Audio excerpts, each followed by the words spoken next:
A lot of the plants are struggling with the stress of the transplant coming from over states to here to being in the ground and then trying to keep them watered. They're having a hard time adapting.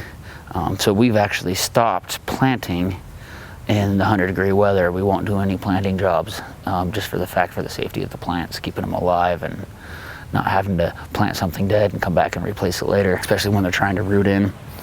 We can put drip irrigation on them, which works great once they're established, but getting them established, we were hand watering an hour every day before we left, just to hand water all the plants to make sure they're getting enough moisture with the heat, because the irrigation was for established plants, not for new plants. With established plants, we'll let them water for about 40 minutes, depending on the gallons per hour that's going onto that plant, for about 40 minutes every other day if they're established. But like with the new plants, we're watering them every day, sometimes even 2 times a day, and just cutting the times around so they're not getting flooded out.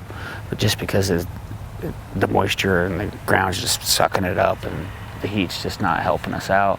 You can burn your plants, especially if you're not watering it.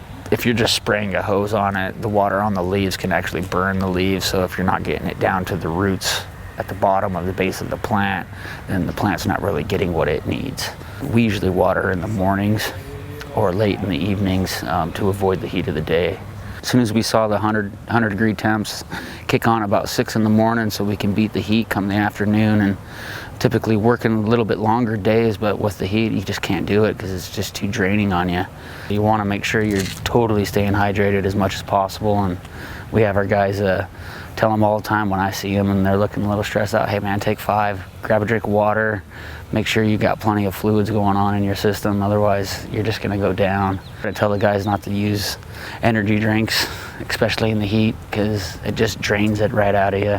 Usually we're 9.5, 10-hour days, but can't do that in the heat. It's too much.